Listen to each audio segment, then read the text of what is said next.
we are not going to do that anymore because today I'm going to teach you how the calculator, or specifically, the calculator will do it for you, but Desmos is easier to use, and I'm just going to teach you how to do it all on Desmos. The calculator will do it, but we don't all have the calculator at home, so we are just going to do everything on Desmos. If you get, I think you'll probably be fine. I know all of our teachers here just use Desmos for this stuff, so you'll be fine. If you get to college somewhere and they tell you to do a line of best fit on the TI-84 calculator, you're just going to have to look up the directions for that real quick. It's not that hard, but we're just going to use Desmos. So, with the calculator, first of all, on your first slide here, there are several other names for a line of best fit. It is sometimes called a linear regression, sometimes called a linear model, a trend line. Sometimes they might just call it the model instead of the linear model, or the regression. So these are all different phrases that mean the same thing. They mean, give me the line that fits this data the best. So I'm going to teach you how to do this with the calculator. So we're going to use this first example. You need to pull up Desmos. Oh, I didn't pass out your papers. Let me get those to you.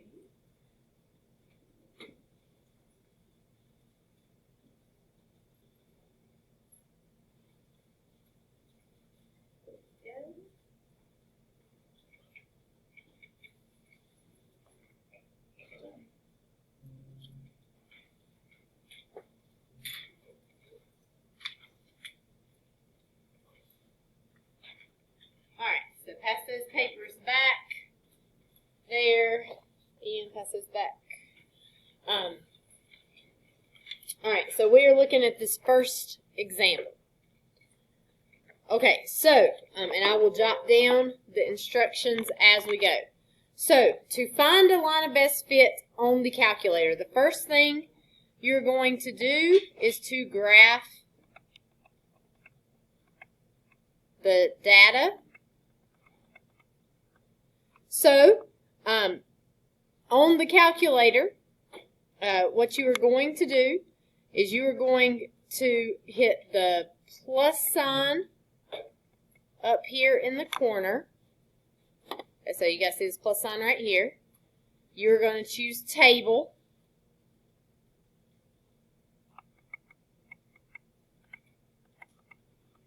And then you're going to enter your data.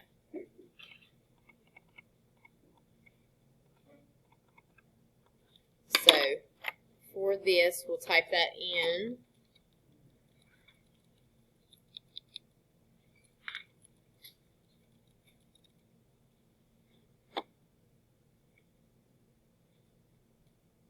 And then I guess after you have done that, you will adjust your window if necessary. Okay, so for this one, you can just grab your axis, move it a little bit, zoom in or out a little bit. You should be able to see it pretty well without doing a lot of manipulation to those points. Yes?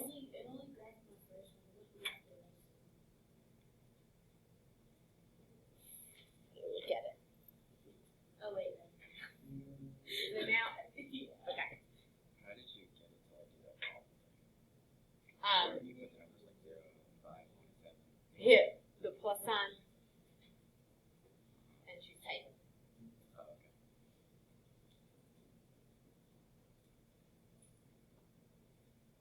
Alright,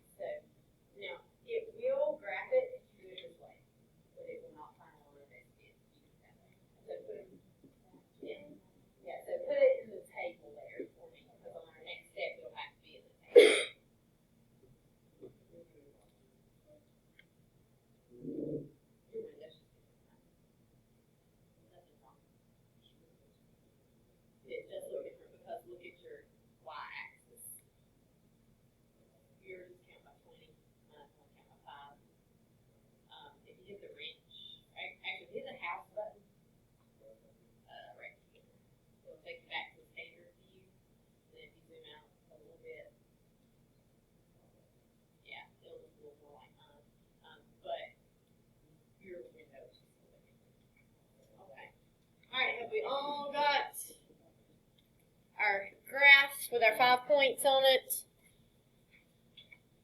Alright, so this is pretty cool what this will do. Alright, on the second line, and write this down. Write it down. I do not want to tell you this 75 times. We're going to use it every time, so it needs to be written down. Okay? Alright, so, on the next line,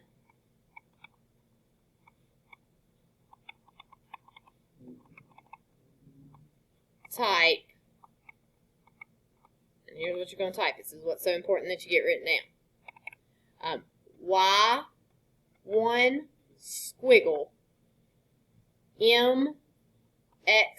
mx1 plus b. Okay? I'm going to let you write that down first, then I'm going to show you how to type it in, because some of those you may not know where it's at. So it's y with a subscript of 1, squiggle, m, x with a subscript of 1 plus b. Make sure, this right here, you need to, I'll show you how to type it in here in a second. Alright, the reason that we have to put these 1s right here is because you'll notice on your table, you don't have just x and y, you have x1 and y1. Okay? So, if you go down to the next line, right here, to type y with a subscript of 1, you just have to type y and then 1 behind it. It'll automatically make it a subscript if you type a number right behind it.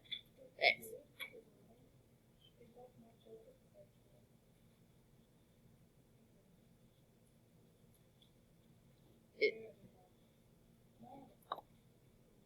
Okay, it should look like this. You just type y and then 1. Alright, then instead of an equal sign, so just y1 is all you type. Alright, then instead of an equal sign, you want a squiggle. If you put an equal sign, it won't work. So the squiggle, if you put, it's right below your escape button, right above tab. If you hit shift and that button right above your tab button, upper left hand corner, there's your squiggle. You got it okay there? Alright. Then you're going to tell it mx1 plus b. So just type it in like that. mx1 plus b. Okay? And whenever you do that, it should magically put a line there. Okay? Alright, so check with your neighbor. Make sure they've got it.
Try it, see if it works.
technical difficulties.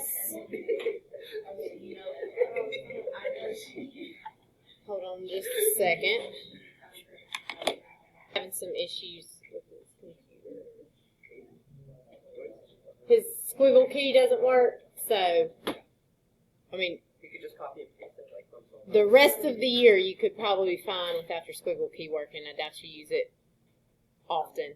But you need it to work to be able to do this. So that's probably why he has not noticed that his squiggle key does not work until now.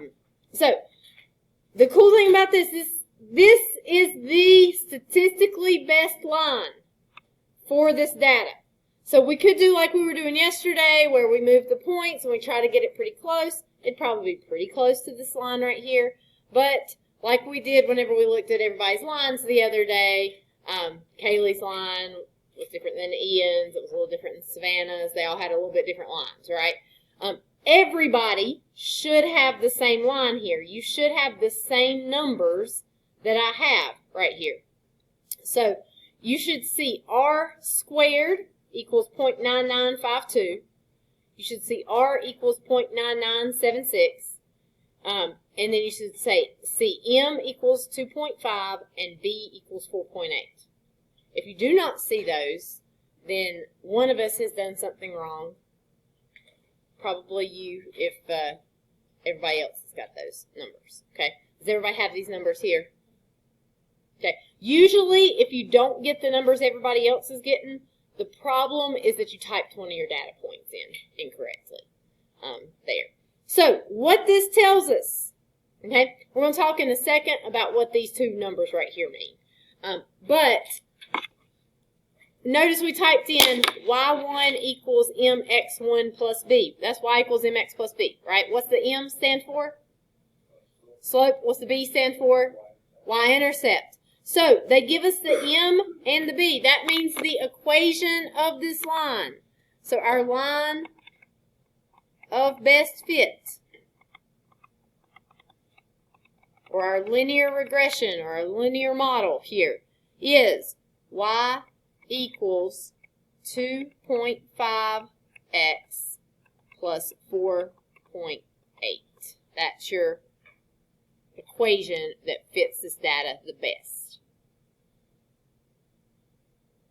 Okay, and statistically speaking, it is better than any other line. It uses a process called a least squares regression that if you ever get pretty far into some statistics, you would learn how to do. But the biggest thing you just need to know is that this is statistically the best line. Okay, questions? All right, that's all you have to do to get it to show up. Put in your table, type in y1, squiggle mx1 plus b. So yesterday when we were doing all that with the points and finding the slope and finding the y-intercept, the calculator is now doing that for us. And it's going to give us a line that is statistically probably better than the one that we were coming up with. So we did that yesterday because I wanted you to understand the process, understand what this calculator was trying to do. But as far as writing the equation line by hand, we're not going to do that anymore, not for data points, right? We're not going to guess at it like we did before. We're going to use this because it's going to be statistically better. So, there are some extra numbers here that we see that we did not use when we wrote that equation line. M was our slope, B was our y-intercept. We should be familiar with those because we have used those values quite a bit. This number right here, this R value, is another one that we're going to be concerned with. Right now, we really don't care about the R squared. There will be a time where we want to look at it whenever we start to get to some other equations, but really we care about that R value. So that R value is called the correlation coefficient.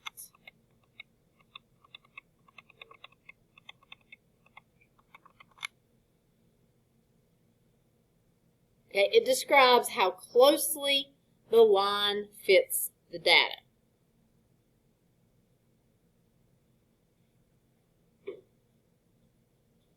Okay, that word correlation tells you about the strength of the two factors that you're looking at, how they're related. So in this particular case, we don't have any data. Like we have data, we just don't know what the data is. We don't know what X and Y stand for. Let's think back to yesterday. The distance you lived from school and how long it took you to get to school, right? Are those two correlated? Are they related to each other, right? They are. The further you live from school, it should take you longer to get to school. It's not a perfect correlation. We don't know for sure if you live 12 minutes away whether it's going to take, or 12 miles away, whether it'll take you 20 minutes or 18 minutes or whatever there. But we know that they're related, right? So whenever we do this, it's going to give us a correlation coefficient, this R value right here. If the correlation coefficient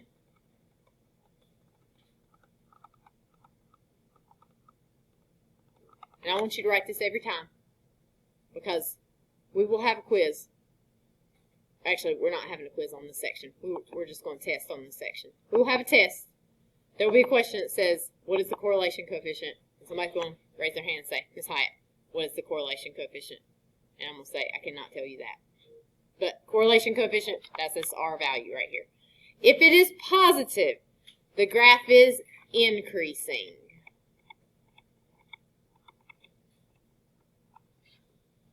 From left to right. So you can see we have a positive correlation coefficient and our graph is increasing, right? So this is another, so if your correlation coefficient is positive, your slope should also be positive. Those two should match. They should have, they're not going to be the same number, but they should have the same sign. All right, if the correlation coefficient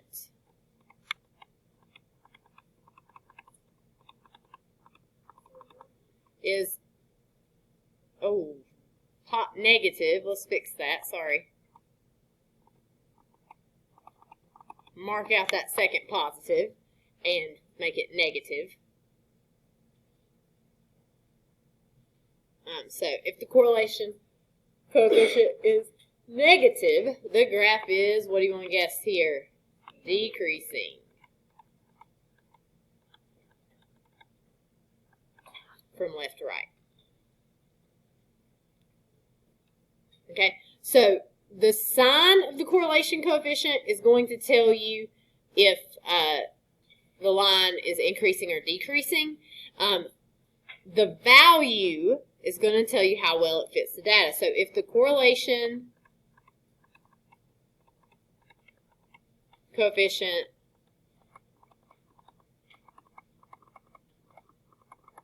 is close to 1 or negative 1, then the line fits the data well. Now, this is a little bit subjective here because, what does close mean? That's sort of a matter of opinion. But we can at least compare, like, which line fits better there. So in this case, our R value is 0.9976. It is not perfect. It does not equal 1. If it fits perfectly, if your line goes through every point perfectly, you will get a 1 for your R value there. So it's not perfect, but it's pretty close to 1, right? 0.9976 is pretty close to 1. So this is a pretty good line. Now, if you get something like 0.4 or 0.2 or even like 0.7, that line doesn't fit nearly as well. So you would not be as confident about using that line to make predictions, right? The better it fits, the more confident you can be in using predictions. In fact, a lot of times if you find that your correlation coefficient is really low, if it's like 0.2, 0.3, 0.4, something like that, below 0.5, there's a chance that you typed something in wrong, and that's the reason, right? It's not the correct line. So it can also be an alarm to you that maybe I messed up.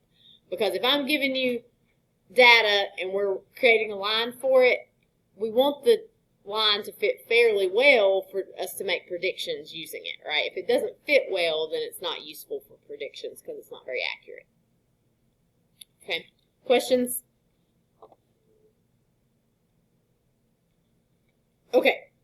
All right. So we have a table here, and I can actually let me do this. I can send this.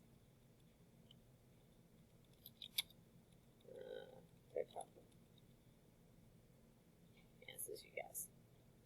Hold on, somebody's missing. It's Eddie. I didn't add him. All right, let's add Eddie. Oh no, that's not what I want. I'm gonna do this. You won't even have to type it in. I'm going to email you. Actually, let me go ahead and do this for a couple. I think I've got another one that I want you to do here. This one.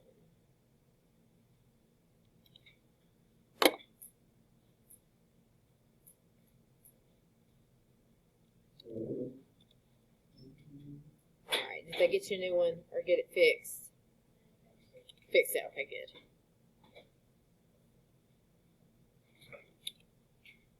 Alright. Set the new ones. Yeah, the rest of them will type in by hand, they're short. Okay. Alright, I'm going to send you an email. It should have 2 links in it. Click on that first link. You don't even have to worry about typing it in. It will be typed in for you.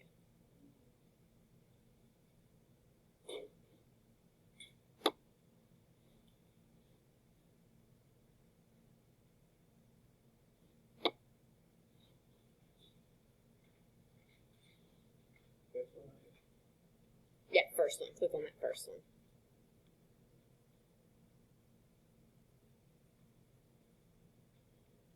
Okay. Now, this table here should be typed in for you. Make sure I didn't mess any of them up. I think they're okay. So everybody got that link and clicked on it. We've got this data here. All right.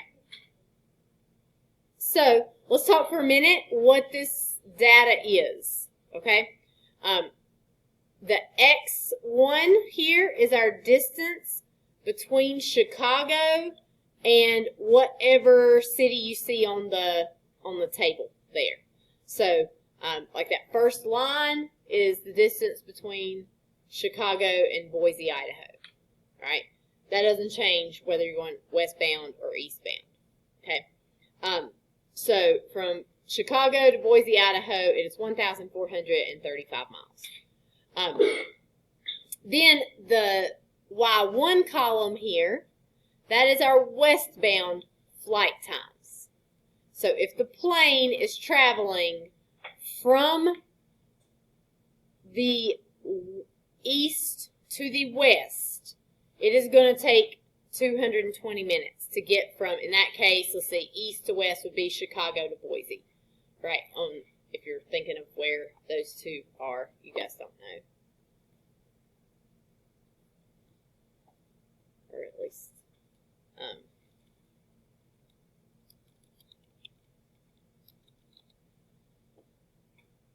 all right, maps.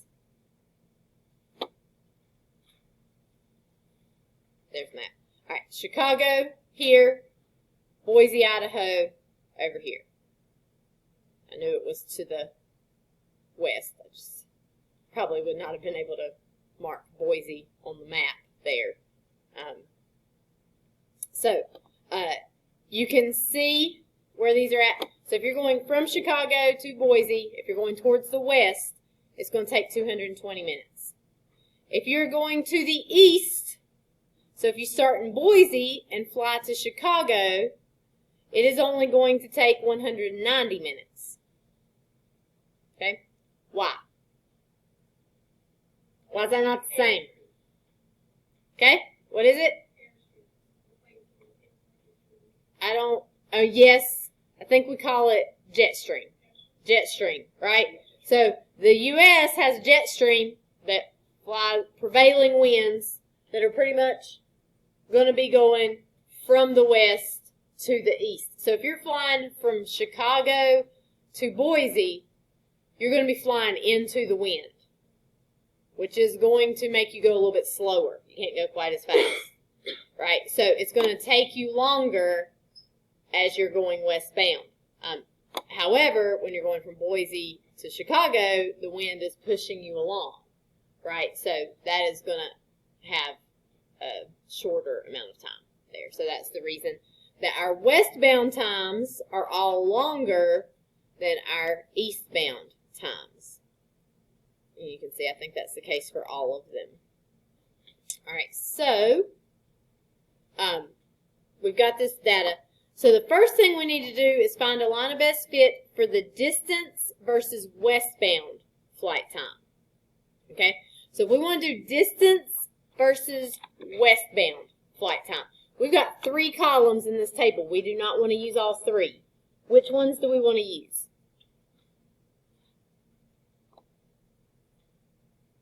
It tells us. Distance, which is our x1, and westbound, which is our y1. So what we're going to do is, just like on the last one, we're going to type in y1 squiggle mx1 plus b. All right. So in that first line, we're going to type in, oh wait, hold on. You can go ahead and type it in if you want. But I see nothing. I should have thought of this earlier. I don't see anything on this graph. You have to, like, All right, but if I just zoom out, the problem is like all my points end up being kind of scrunched in tiny. This is not a very good graph. I can't see it very well, right? I can zoom in a little more there, but still, they're all like squished down, right?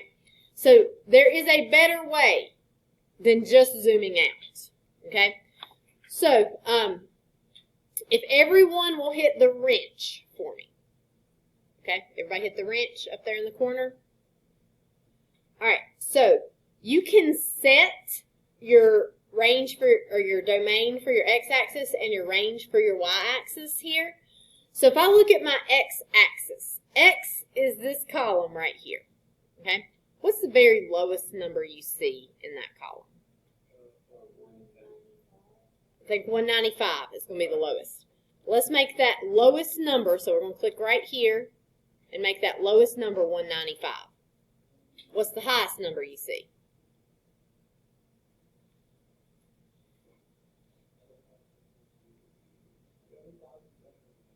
$7,790, I believe so. So 7,790. All right, so that's going to make our graph on the x-axis go from our lowest to our highest number. Right? So our lowest number is 195. Our highest is 7,790. I'm just looking at this column right here and finding, make that bigger there, and finding the lowest and the highest number. Let's do the same thing for our y column. Okay? And I've got 2 y columns where I've got 2 things. So let's look at both of these. What's the lowest number you see? Yeah, between both of the y columns. 55, right? So lowest is 55. Highest, 950. So we put our lowest number and our highest number there. We get this graph. We probably still want to zoom out one time because our edges, our graphs, it's kind of hard to see on the edge. But this is a much better graph. I can see my points much better here. They're not all really squished down, right? So this is a much better graph. So that is a strategy for you to use so you can actually see the graph where you're looking at. Now, I typed in my y1 squiggle m x1 plus b. We want to write down the equation of that line, okay? So my m is 0.117354. And my B is 51.5805. So I've got Y equals 0.117354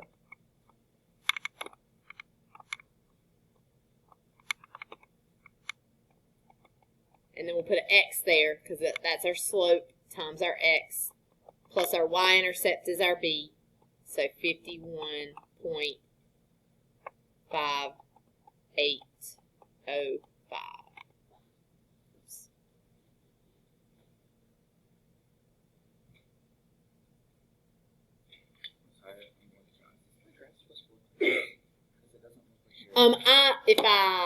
If I zoom out to where mine's full screen, it looks more like yours. Yeah, where I've got mine split screened here, it is going to be squished in a little bit more, but full screen, this is what mine looks like. So yeah, your graph, this is even better than what I have because the split screen makes it squished as well.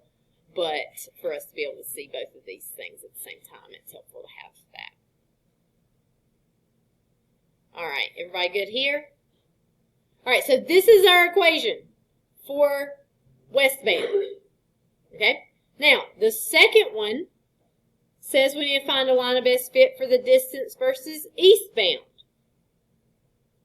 Which columns do we need to use if we're doing distance versus eastbound? X1 and Y2. Okay? So whenever we do this one, we can do this separate from the other. We're still using the X1, but instead of Y1, what should we use this time? Y2. So when we type it in, we want to tell it Y2 squiggle M X1 plus B. That way we don't have to like retype in a second table or anything. We can use what we have here, and it will pull the Y2. It's 1, because in our table right here, the X values are the same for either one. So we got Y2 squiggle MX1 plus B. And I'm going to change my colors here. Let's see, we got green on that first one, so I'm going to make that line green. And then we got purple on the second one, so let's make that purple.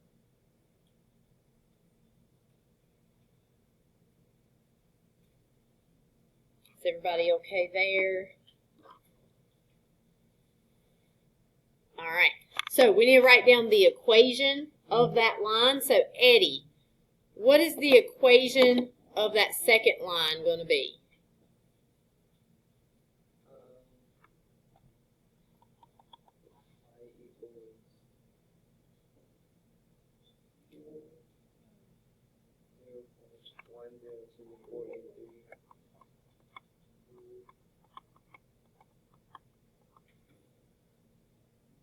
Very good.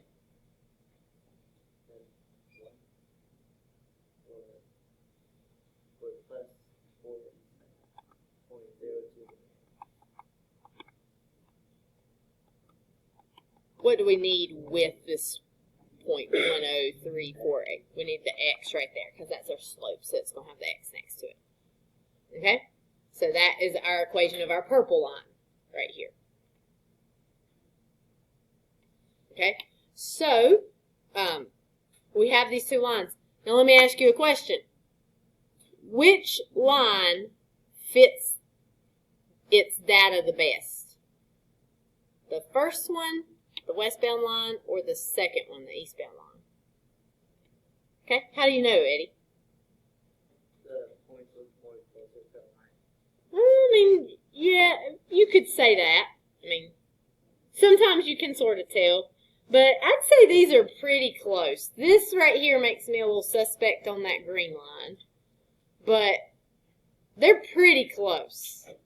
So sometimes that might be a good answer if there's like a big difference, but you might be right, but you're not convincing me with the looks like argument. So Evan, do you have a more convincing argument? You can check the R. Okay, I can check the R, the correlation coefficient. My R for the green line is 0.9989. My R for the purple line is 0.9992. Which one's higher? Purple, right? Purple is just a little bit higher. Not much. There's not a lot of difference here. So the purple line fits those data points just a little bit better than the green line, but these are both pretty accurate lines where we could make some pretty good predictions from them. Okay? All right, questions there? All right.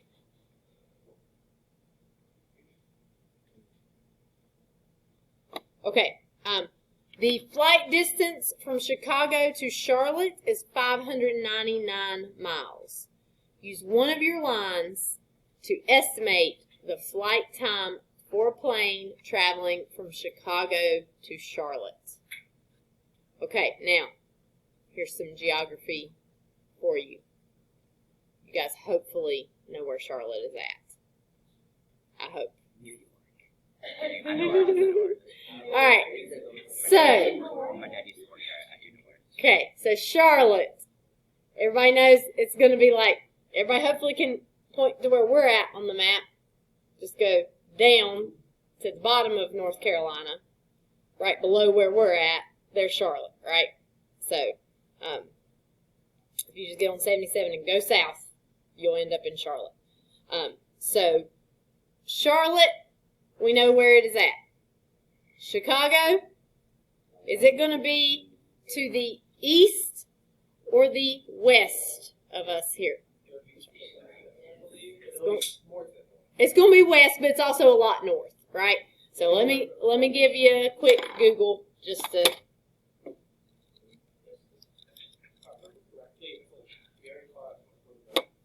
It's not that far north. But it's fairly far. If I zoom out a little bit, just close that. It's definitely not as far. It's pretty far north. It's a pretty cold area. They're going to get a lot of snow, but it's not like Montana up here. So it's actually not. It's pretty far, but it's not that far. Not a very far flight. It's a pretty quick flight. It's short. Pretty short. Now, I will say the drive's not much fun. My husband did drive to Chicago from here one time. That was like 11 hours. But what do you need?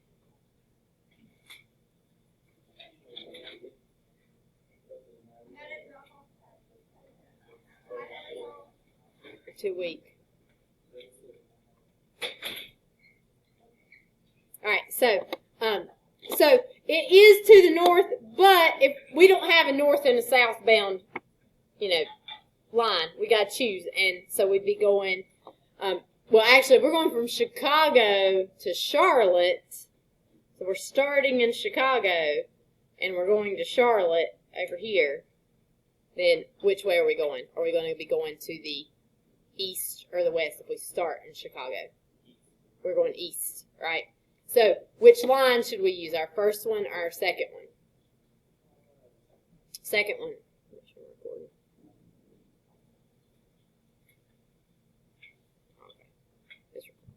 All right, so our eastbound line is this one here. So we are just going to do y equals 0.10348 times 599 plus 47.0218. Right? We're just going to plug in that distance in Desmos. If you just go down to the next line, you can type it in.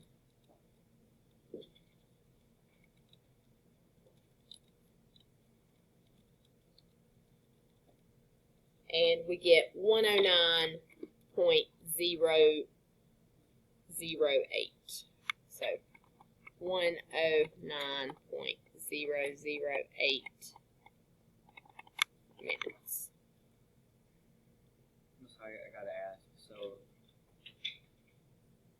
we got a pretty good number, almost 600 right there, and then you times it with the decimal. Why is it a lower number than a higher one? If you multiply by a decimal less than 1 is going to reduce that number. Why is that? because you're finding like 10% of that number. Like if you think of that as a percentage there, that 0.1 is going to be like 10% of that number. So it's going to be less. If it's a number bigger than 1, it is going to increase that number.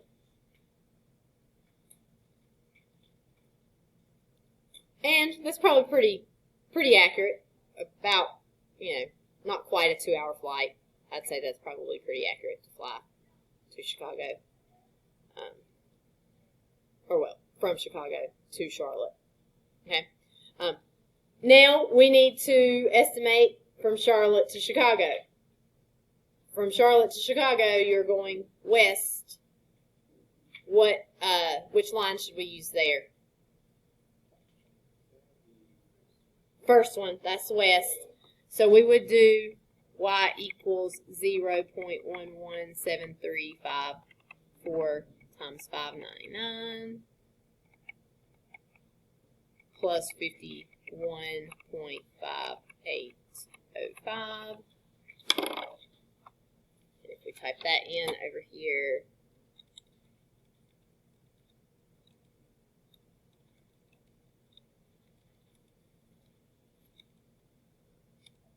we are going to get 121.876.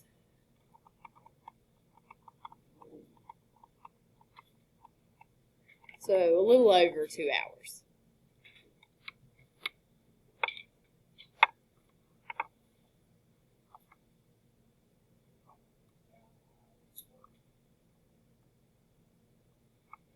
All right, let me show you a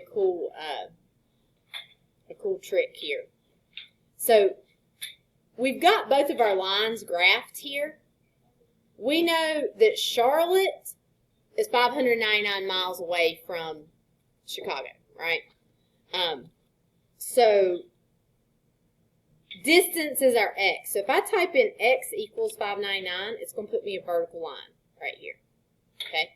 I'm going to zoom in a little bit because I can't really see it very well. I'm going to zoom in to see where these two cross. All right, if I click on this line, it's going to put these two gray points. Look at what they are right here. Here, I got 599, 109.008. Does that number look familiar? That was our first answer. Right here, I get 599, 121.875. All right, so when you need to plug in a number, you need to know whether it goes in for X or for Y. You can graph it, and then if you find where those lines cross, it'll give you that value there, which is a even quicker way to find the answer there. Okay, questions? All right. Okay, you guys are looking super bored, so let's watch a video. Cameron, can you cut the lights off there? All right. So, I haven't double checked to make sure nobody else has beat this record. Let's just give it a quick Google. IS skydive.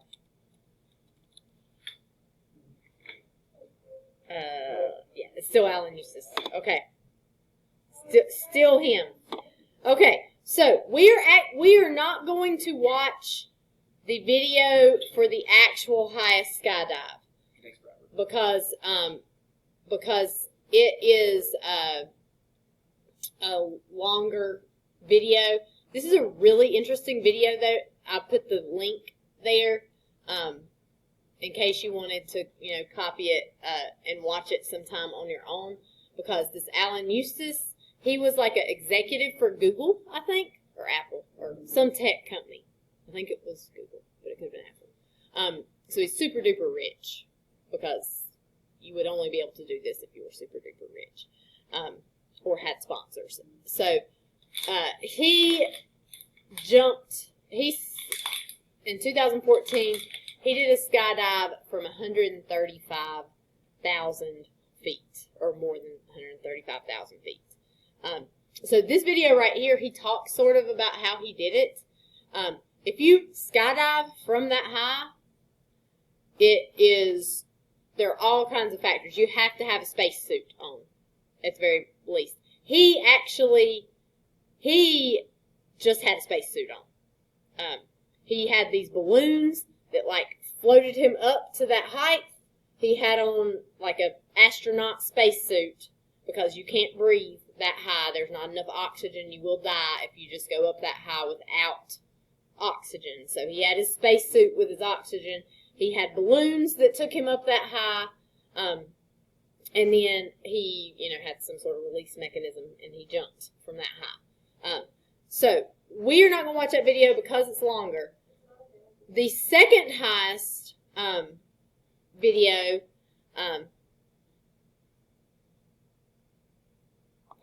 it works with the click, I think.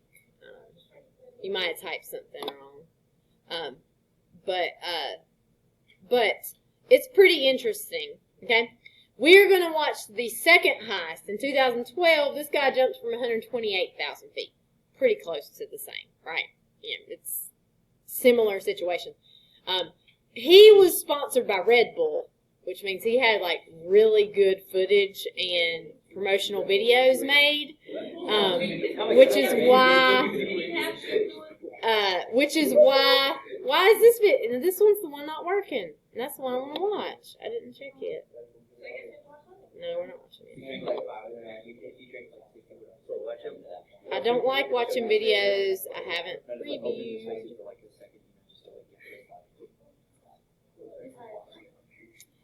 Let me see.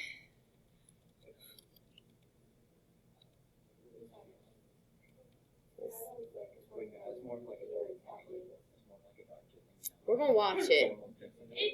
Let's see.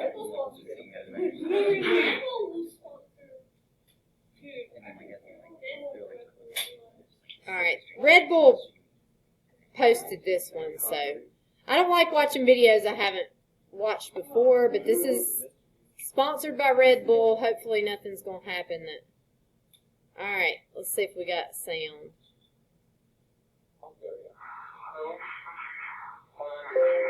Is that on the... That was on. Okay. Alright, let's go back to the video.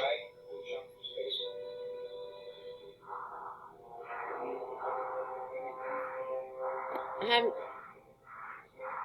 wanted to be the first human outside of an aircraft breaking the sound barrier.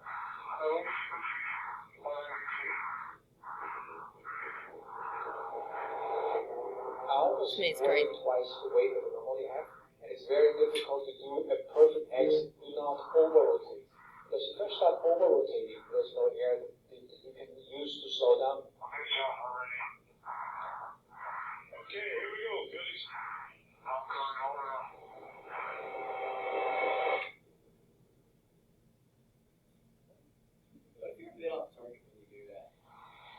Exactly why you shouldn't do it.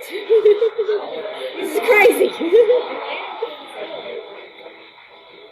first 25 seconds looked like everything's under control.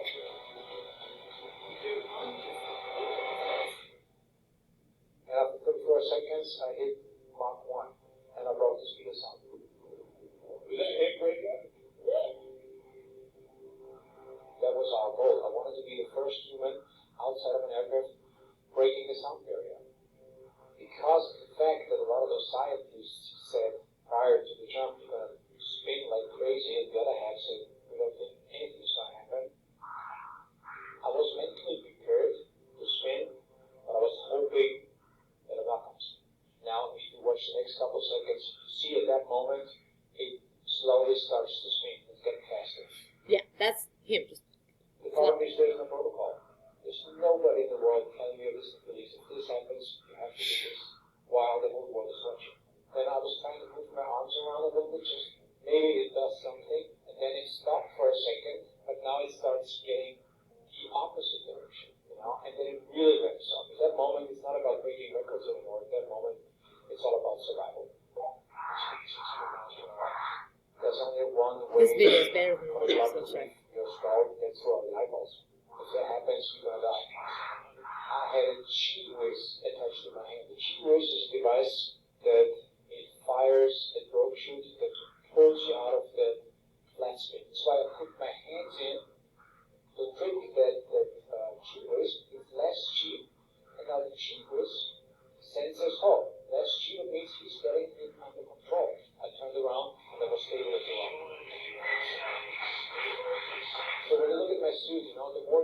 the more depressurized the suit gets. And here you can already see the suit flapping. If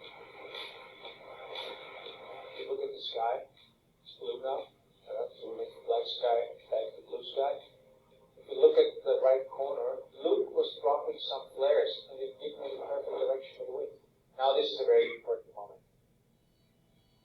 Very first time after hours and hours inside that spacesuit that I'm breathing regular air. So now I'm really happy because even the landing worked just perfect.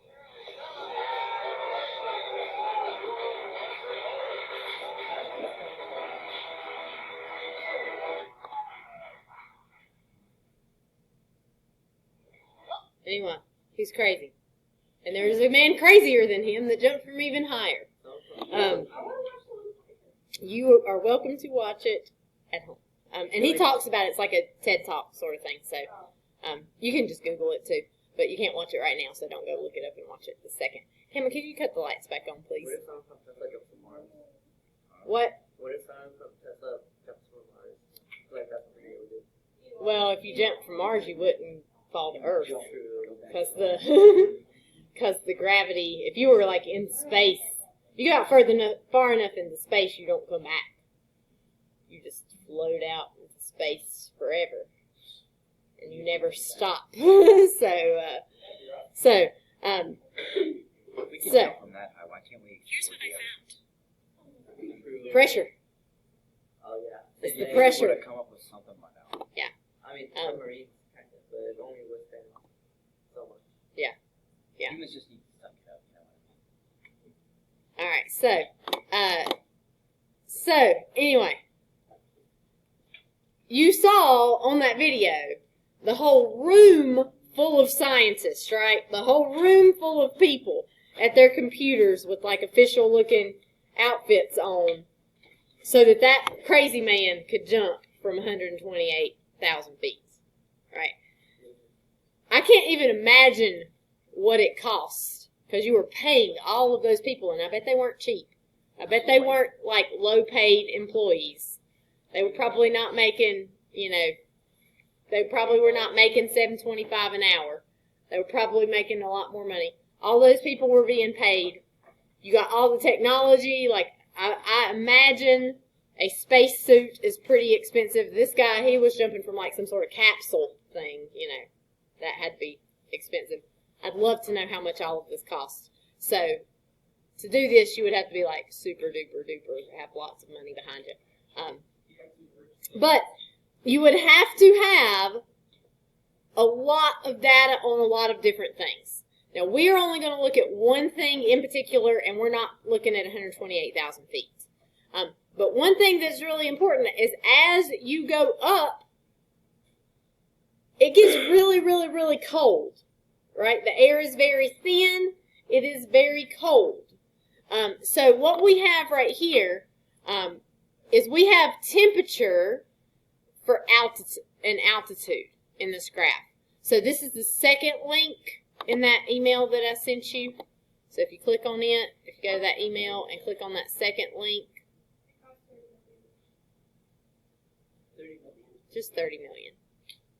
As today or 10 years ago, or when it was actually purchased. Probably 10 years ago.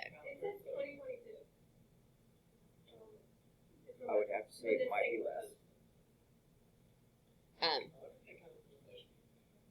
All right, so this gives us the data where we are looking at altitude and temperature. So notice the altitude, they give 34.6, but that doesn't mean 34.6 feet. What does that mean? 34.6 thousands of feet, so that'd be 34,600 feet, right? So at 34,600 feet, this is above Los Angeles, the temperature is negative 58. You will not, don't even worry about oxygen. That's another issue, right? Because I'm not sure about the oxygen at that height. But I think it has to be low because planes fly at that height and they have to be pressurized and have oxygen. So I think oxygen is going to be an issue at this height. But definitely temperature is an issue, right? Because you are not going to survive long in negative 58 degrees Fahrenheit with t-shirt and shorts on, right? You're going to have something really insulating you against that cold. So this is one factor that you would have to look at to plan, right? So that room full of scientists that are in there have all kinds of metrics and sensors and all kinds of things they're watching. This is one little aspect they would be concerned with that you would need to know something about before you did this. So do I need to cut class-wise on? Y'all seem to be doing a lot on your computers right now. I just showed you about jumping out of a plane. You just want to solve equations? Yeah, I want to solve equations. Eddie, be quiet. I want to be smart. It's the second link in that email. Second link in that email. Oh, I said I thought you sent it. We don't get much better application than this. Like, this is some cool stuff that you can use this sort of stuff for. Wait, Miss Hyatt. So, Can we like calculate No. something? we're about to calculate something. Like drop something and see how fast it goes. We're not going to do that because that is quadratic, and we're not there yet. But we are going to do an experiment on Thursday. We got faster pencil and All right, so we have our line here. Number 1 says find a linear model for the data above. Linear model, what's that asking us to do? Okay, we're going to go over here. Second line, everybody type it in. Make sure you can get it as well. Y1, squiggle, M, X1 plus B. Okay, everybody type that in. And you should have a line show up. We still need to do the Do what? wrench thing. This one I think I already had. If you can see your dots pretty well, then you do not need to adjust that. I think I had that one already zoomed in for you. So let's write the equation of our line. So Ian, what is our equation of our line going to be? I equals negative 3.61275 x plus 63.411. Okay, very good.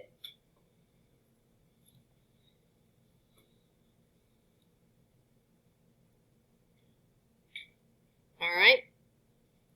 We okay? Here we got, everybody got the line?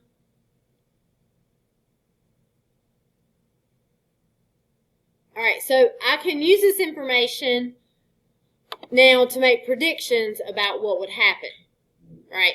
So number 2 says use your model to estimate the temperature at an altitude of 5,000 feet. When it says use your model, it means use the equation of the line that you came up with. So like I could, 5,000 feet, none of my altitudes look like 5,000.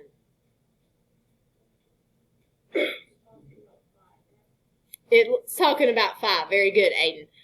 Because this is in thousands of feet. So when we see 5,000, we're actually looking at where x equals 5, right? Because our x column is in thousands of feet. So 5 falls right here between 4.2 and 6.6. So I would estimate that my answer is going to be somewhere between 39 and 49, probably about halfway between, maybe around 44, 45, right? But that's a rough estimate. When it says use your model, it means plug it into the equation, right? So we would plug in 5. We would do negative 3.61275 times 5 plus 63.411. And if we go over here and type that in, negative 3.61275 times 5 plus 63.411, we get 45.847.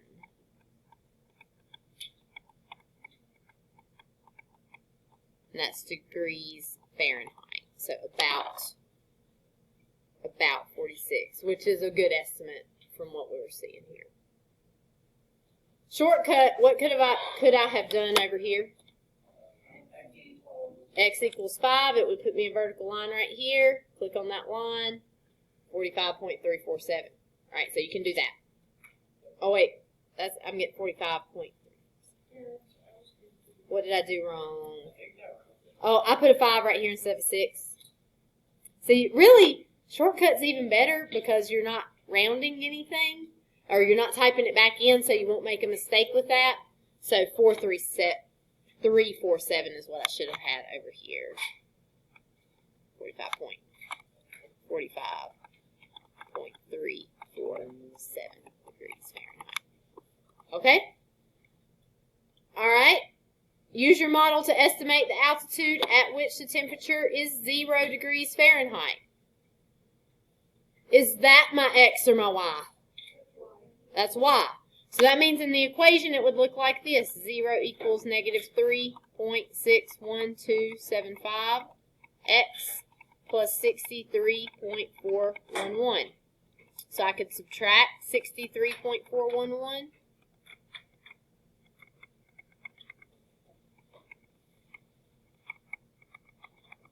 And I will get negative 3.61275 X. So I'd have to divide by negative 3.61275.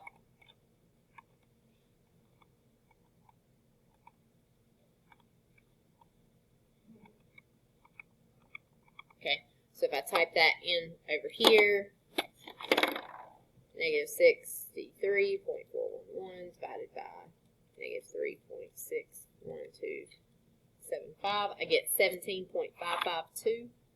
Now, I get 17.552. What is that?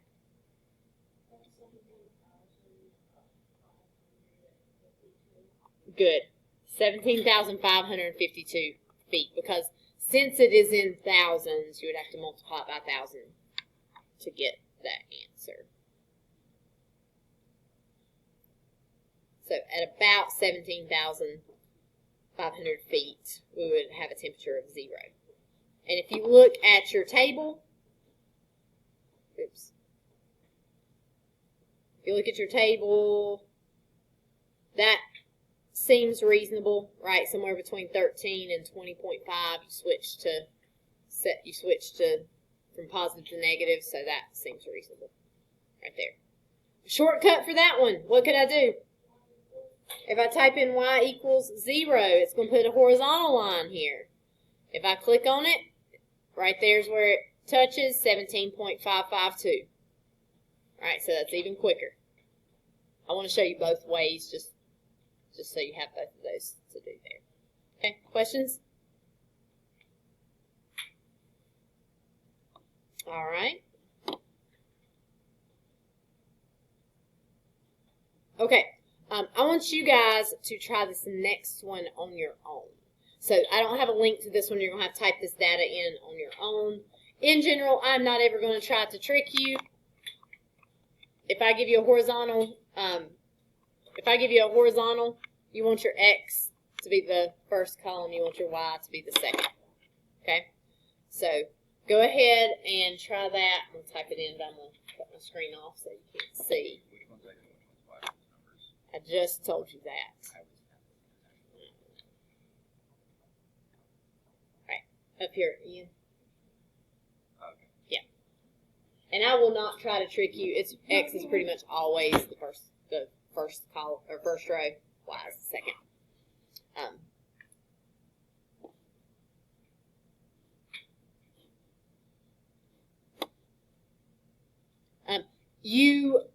It would be a good idea. You don't really want all this other stuff right here. So if you go right here, I just start a new blank graph right there, because you don't really want all that other stuff. So if you click the 3 lines up here until it new blank graph, or you can just exit everything out, but you want to clear that out before you start a new problem.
Yeah, because if you don't, you won't be able to see the graph very well.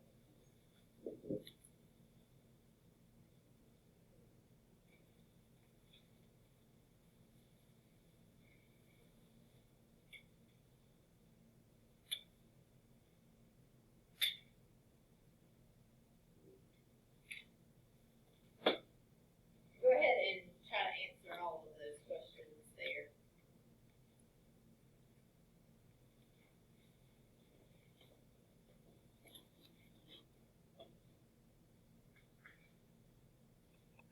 Um, 3.48657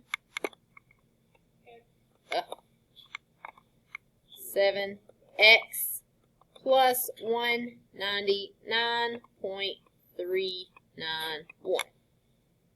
Is that what you guys got? Okay. I heard somebody saying that they didn't get the same thing and y'all were figuring out you were missing something. So if you're not getting what everybody else seems to get, it's usually in your table. You usually have something typed in wrong. All right. So when we use this model to predict the cost of tiling 600 square feet. So 600, is that an X or a Y? It is an X. Because if you look back at the table's where I usually look to figure this out, X was size of floor. So that 600 is an X. So you could plug it in, or if you go right here and you type in X equals 600, you're going to have to zoom out a little bit because it's bigger than any of the numbers you had here. And if I go right here, I get 2,291, and I'm going to round that to 3.4 because we're talking about money. So 2,291 and 34 cents.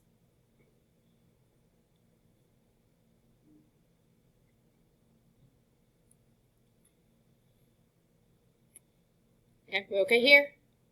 And if you plug in that number, you should get the same thing. All right. Then ask us about y-intercept, and it's going to ask us about slope. This is like those problems that we were doing the other day. We weren't finding the line of best fit, but it was giving you an equation, and you had to describe the slope and the y-intercept. So for y-intercept, my y-intercept, if you click on that red line right there, it's going to put a dot right there at your y-intercept. So it's 0, 199.391, or you can read it from your equation, right? 199.391.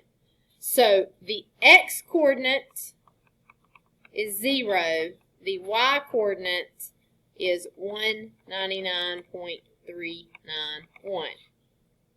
What does X stand for? Size of floor. You can tell from your table, right? Go back to your table, see what it's labeled. That's your size in square feet. And then what's the Y stand for? Cost. So this is money. That's our cost. Okay? So this y-intercept is telling us that a 0 square foot floor costs $199, and I'm going to go 39 cents. I'm going to just go around that 2 places since we're talking about money. Now, it doesn't really make sense because if you're not tiling anything, it's not going to cost you any money, right? But whenever you think about it in terms of what's happening here, they're charging you basically about $200 just for like showing up to do the job, right? Just to be there to do it. It's like a base fee. They're going to charge you no matter what. So you could say something like that as well. You can write it just like this. 0 square feet costs $199.39. Or you could say something like there is a base fee of $199.39. All right, slope. Slope is 3.48657. That is my change in y over change in x. I'm going to make this a fraction so I've got something in the denominator.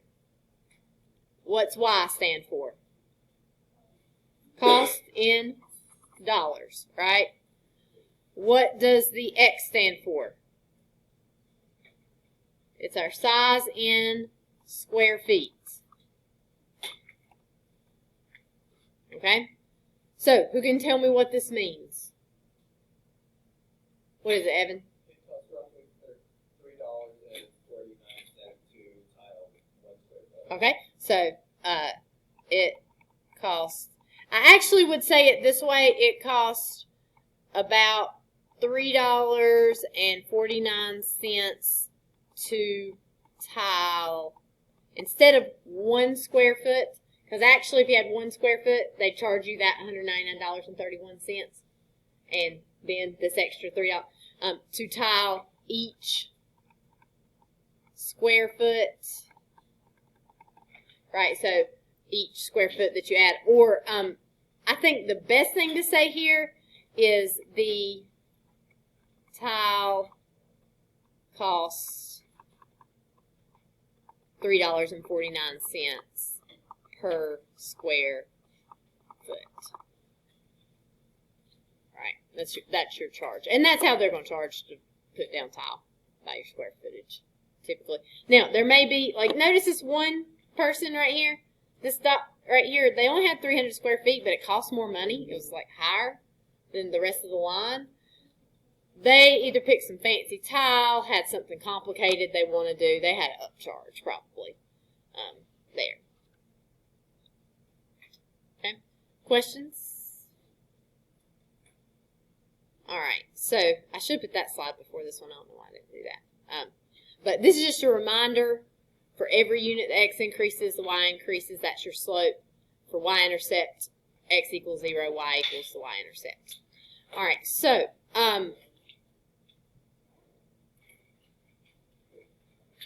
let's see. You've got 3 problems left.